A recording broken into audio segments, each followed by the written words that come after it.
Production funding for Sports Files is made possible in part by Infinity of Memphis has moved to Germantown Road, just half-mile north of Wolf Chase Galleria, and is proud to support WKNO for its quality broadcasting and service to our community. Quality and service? No wonder Infinity of Memphis feels at home on WKNO. the WKNO Production Fund, the WKNO Endowment Fund, and by viewers like you. Thank you. Today on Sports Files, we'll look ahead to the rapidly approaching college football season and break down the Southeastern Conference. And I'll do so with the help of three of my distinguished colleagues.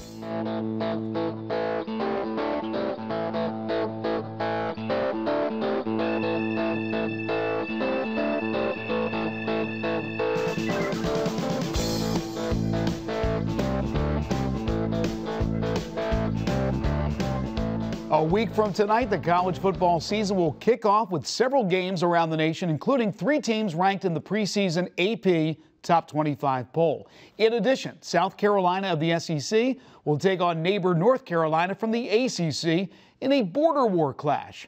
Opening weekend will also include some big non-conference matchups for SEC title hopefuls like Alabama, who will play Wisconsin, and Auburn, who will face Louisville. Today, we'll get you ready for opening weekend and the entire SEC season with a panel discussion. Lending their expertise to the program is Ari Alexander from Action News 5, Eli Savoy from Sports 56 Radio, and from Local 24 News, Brian Fenley. It's an SEC football preview, and it's next on Sports Files.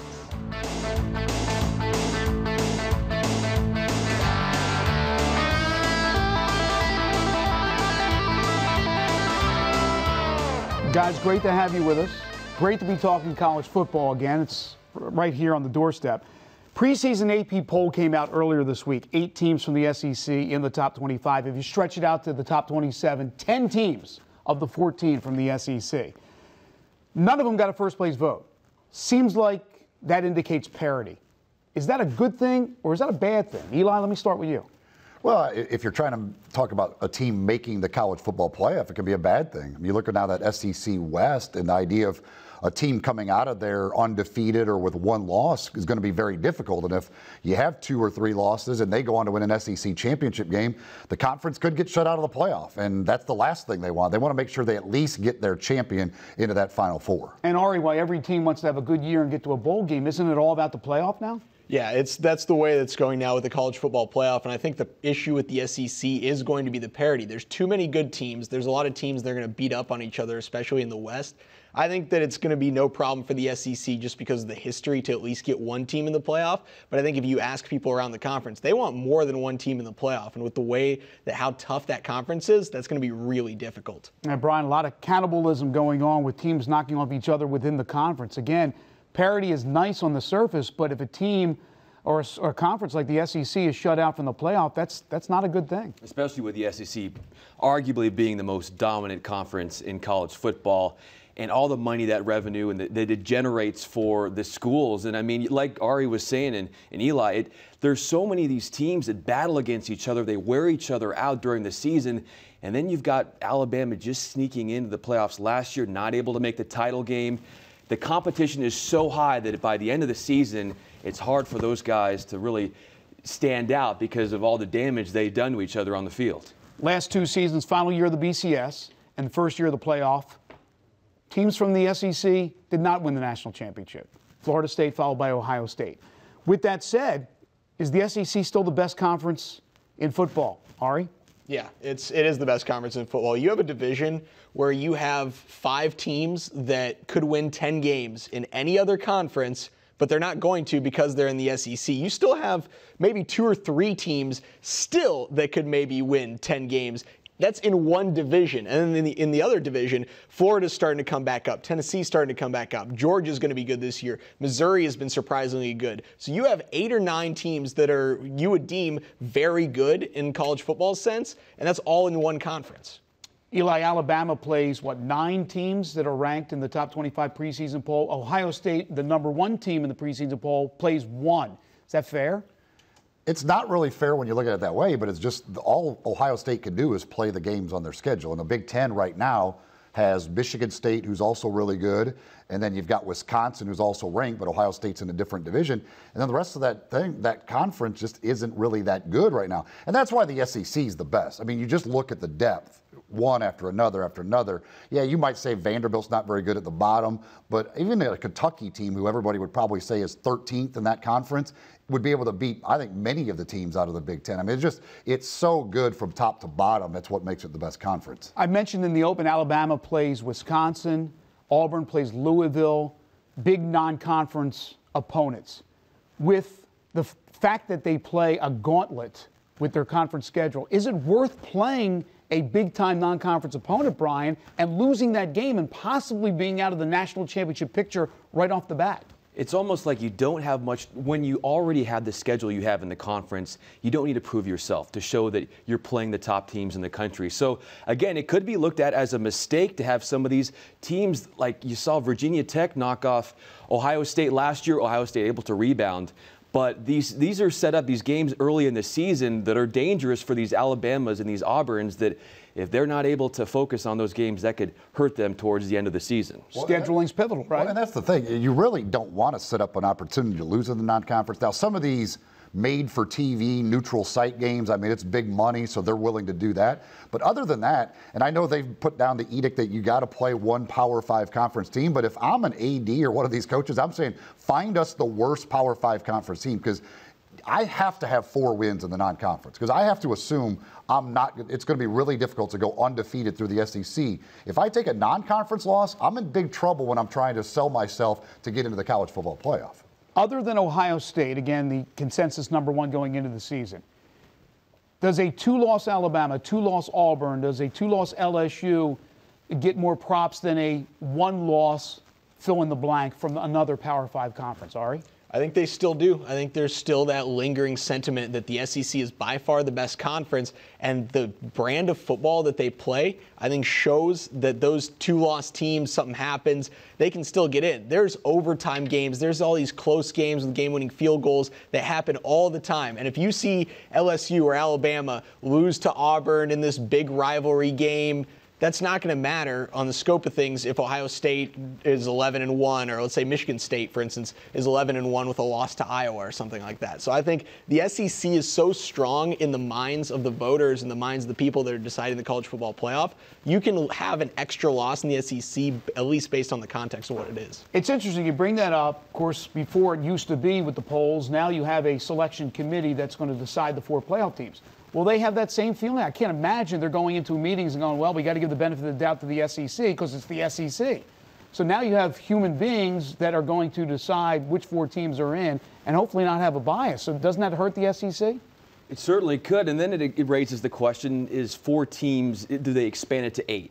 And that's certainly going to be the conversation, I think, in the future. If you see some of those SEC teams that maybe a lot of people think deserve to be in the 4 not get in, maybe because they have those 2 losses, maybe a 3rd loss, even though they've played some tough teams and won some big games. Yeah, if they get shut out, guys, maybe the conversation begins from the SEC that there should be 8 teams.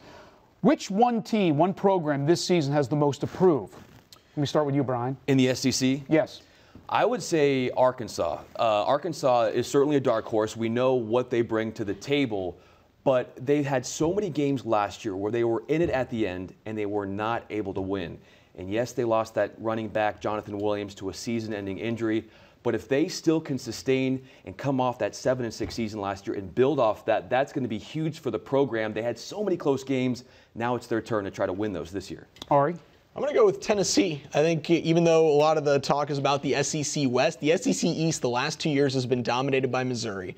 Florida's down. Everyone thinks that Georgia's going to be good this year. This is kind of the Tennessee way for them to get back into it, because half that East is down. You have people thinking that Missouri's not going to repeat a 3rd time the SEC championship, and the only other team that could maybe knock you off if you're Tennessee is Georgia. So you're basically focusing on one of those games and then hoping you can beat Missouri, which it's been close the last couple of years between Tennessee and Missouri. So I think Tennessee has a lot of fans excited based on what they did in the bowl game last year and how they finished. If they can beat Oklahoma early in the year, I think Tennessee's got a shot to maybe try to make some noise in the East. Who do you think it is, Eli? Well, I like both those, but I'll go with Georgia. I mean, you can't, they're picked every single year to win the East. You can't have the stumbling stumble.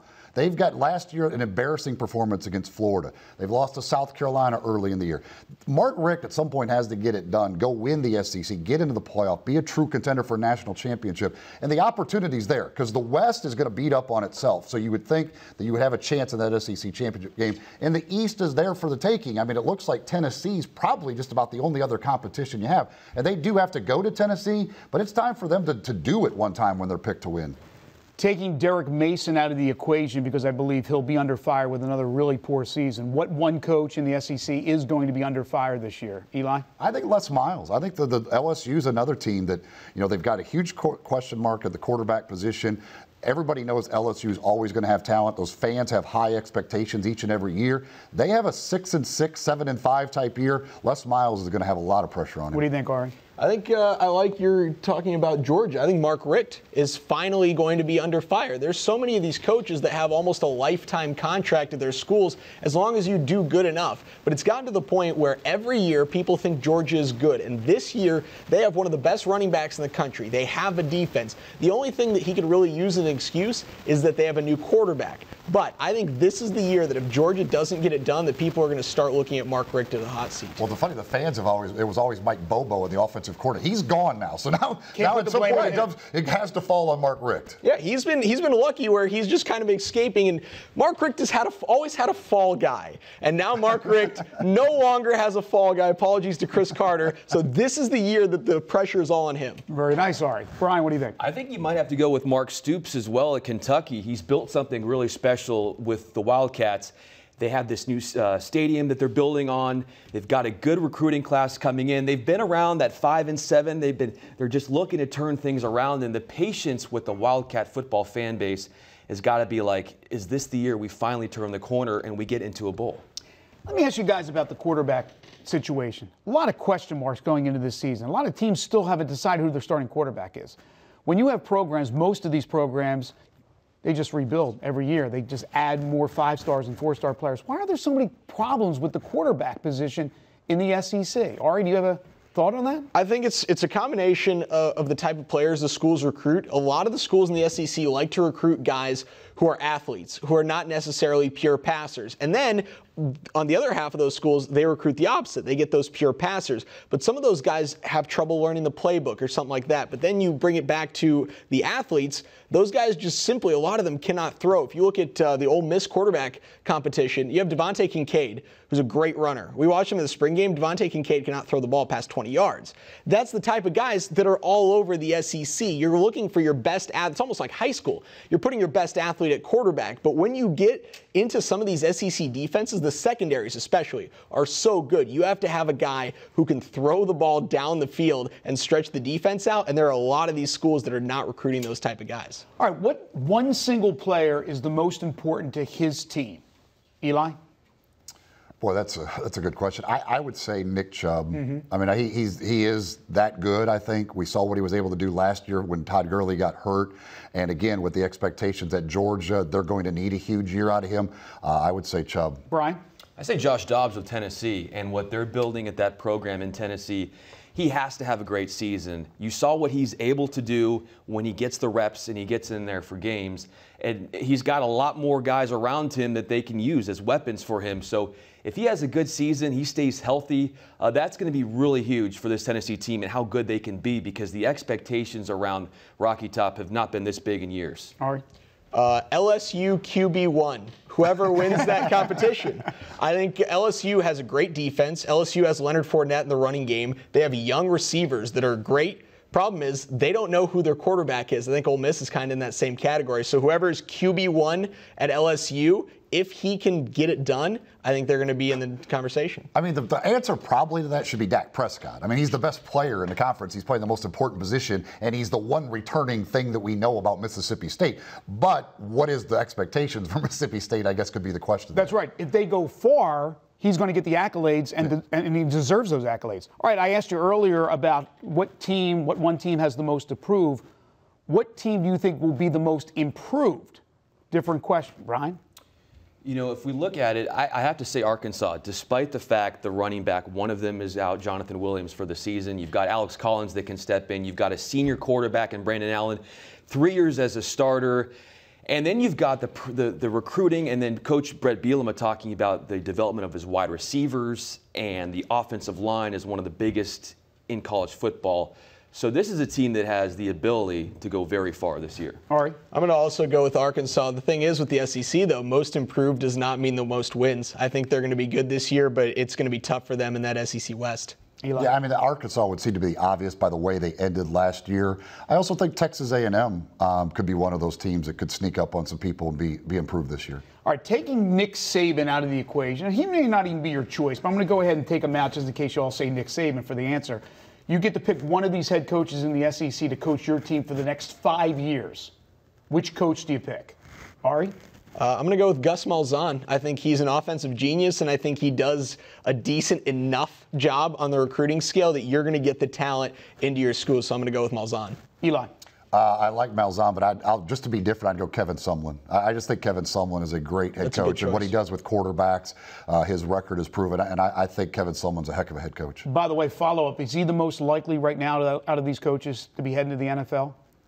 I would think so. I mean, his kind of fits the NFL type thing. I mean, you look around the rest of them. I don't know that anybody else. Les Miles, there's always been some rumors. I'm not sure that would be the case. I would think if someone got that itch, there would be NFL teams knocking down his door. All right, Brian, who's your choice? I got to go with Hugh Freeze. The ability for him to relate to his players, to create this family atmosphere down in Oxford, and the incredible amount of recruiting and high-level players that he's going to bring. I mean, you look at the 2015 recruiting class, it was decent, but the 2016 class is incredible.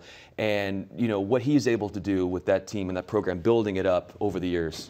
Knowing that you guys have probably not been to every venue in the SEC, but from what you've read, what you've heard, what you've seen, what venue do you believe is the toughest for a team to go into and win at? Brian? You got to go with LSU. I mean, with the noise there, players from Ole Miss last year were like, this is an environment that you really you try and practice or whatever you can do in games to kind of replicate certain situations against teams, but the noise at LSU, and you could tell how that affected Ole Miss last year when they were not able to get that win. And that, I think, is the most challenging place in the SEC. Eli? Clearly Vanderbilt. No, I'm just kidding. I mean, it has to be LSU. I've never been down there, but you just hear the stories about what those fans are and everything else. I think there's a reason it's called Death Valley. I think it's Vanderbilt when they play at Titan Stadium. I'm going to have to also go with LSU, and I think there's seismology that proves it. I wrote down 4 coaches in the SEC, and my question is, out of these 4, who has the best chance to win a national title one day in their career? Hugh Freeze, Brett Bielema, Butch Jones, Jim McElwain, who's a first-year head coach in the SEC this year. Ari, of those 4, who's the best shot? Who's the best? Can you give me the second one again? I think that's my guy. Freeze, Bielema, Jones, McElwain. Bielema, because I think he's gotten the closest with Wisconsin, and now that he's in the SEC, he's got a little bit better recruiting grounds, and he's gotten 1 or 2 losses away. I think Bielema's got a shot because you can always win by running the ball and playing defense. Eli? I would not. I think Bielema's got a great chance. But the problem with Bielema and with Hugh Freeze, you're playing in the SEC West. You're dealing with Alabama, Auburn, and LSU every single year in your division. So I would have to take one of the guys out of the East. I think it's either Butch Jones. I do think McElwain will do a great job, but there's a long way to go with Florida. I would say Butch Jones. All right, Brian? You know, I might have to go with 2. I just have to say Freeze and Butch Jones. And in Jones, how he has set himself up recruiting-wise, and just in 2017, some of the getting, you know, one of the top quarterbacks in the nation, and then one of the top wide receiver in Tennessee for the 2017 class. He is just laying the groundwork out for an incredible future. And then you got to go back to Ole Miss. 2016, they've got, according to Rivals, the #1 quarterback they're bringing in Shea Patterson. And so you have a guy like that, quarterback position, how important that is in this game, specifically in the SEC. You're setting yourself up for a good future. All right, let's get some predictions. Let's start in the SEC West. Ari, how do you see it shaping up? I've heard a lot of people really, really like Auburn, and I don't see it as much. I think Alabama is going to rule the SEC West again. They're always the safe choice. I know it's no fun picking Alabama year after year, but they're probably the best team top to bottom. Eli? I can't pick a team that has right now, like, what, 8 days, 7 days out, or from 9 days from their first game, and they have 4 guys still competing for a quarterback position. Right. I like Arkansas. I know the Williams injury hurts a lot, but I think Arkansas and Auburn, I've got those 2 tying atop the division, and I like Arkansas. I think they have a really good chance. Brian? You know, I think Alabama has the ability to lose a few games this season, given, like you were saying, Eli, the quarterback competition they've got going on, and losing one of their running backs in Yeldon. He was a big spark to that team. I also do think that Auburn is going to be that team that stands out. And I know a lot of people think Ole Miss could maybe finish in the middle of the pack, but this is a team that if they can, you know, get those early wins, they could put themselves in a position there as well. East. I'm going to fall for it. I'm going to pick Georgia. I mean, it is. I mean, you just look at the talent, and they should be the best team in the East. Now, the problem for them is their crossover games are against Alabama and Auburn. I mean, that schedule doesn't work out when those are your two crossover games.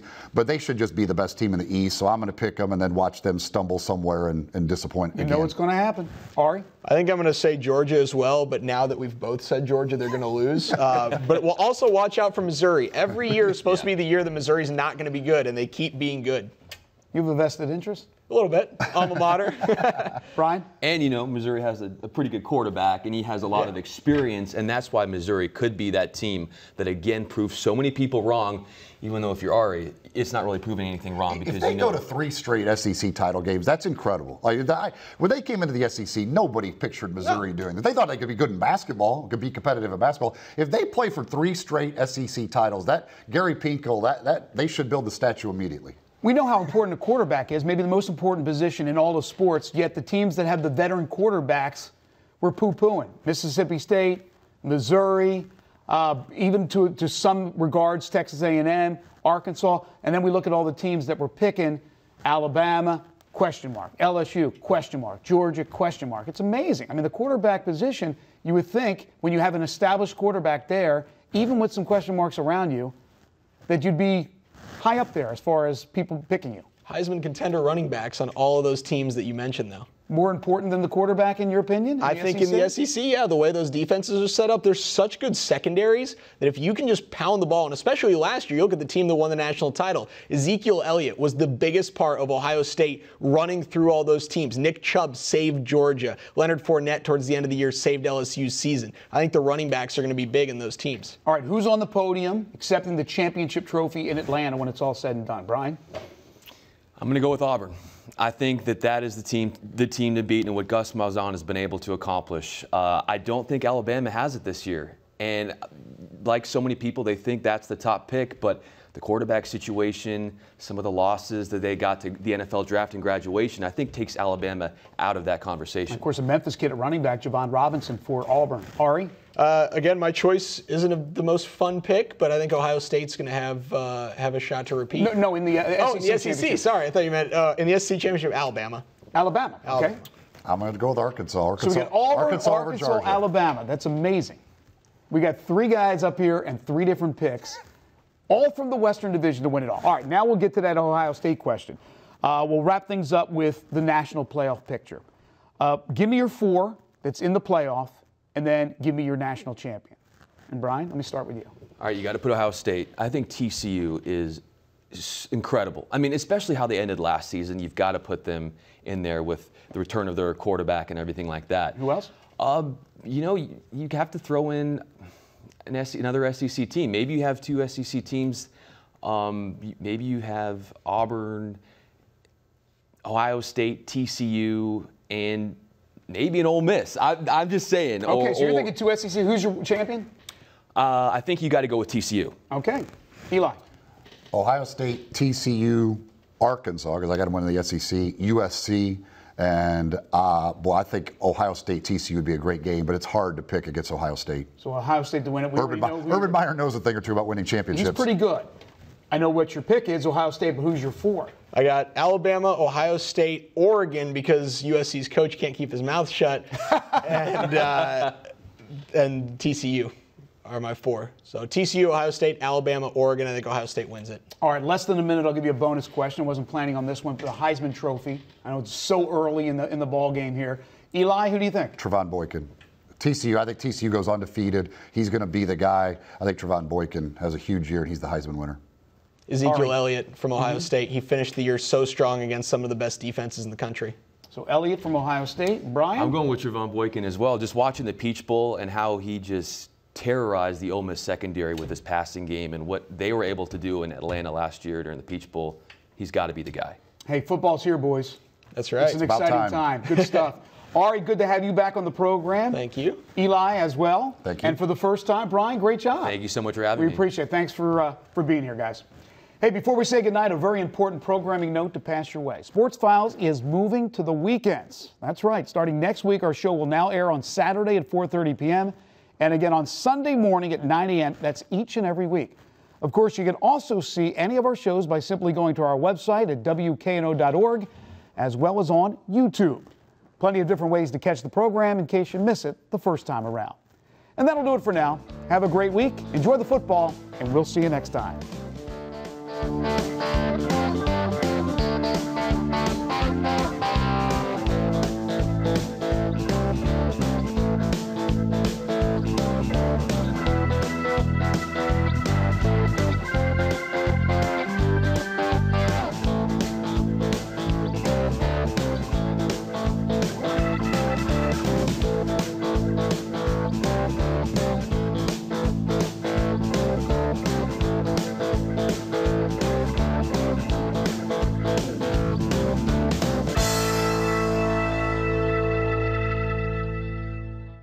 Production funding for Sports Files is made possible in part by Infinity of Memphis has moved to Germantown Road, just half-mile north of Wolf Chase Galleria, and is proud to support WKNO for its quality broadcasting and service to our community. Quality and service? No wonder Infinity of Memphis feels at home on WKNO.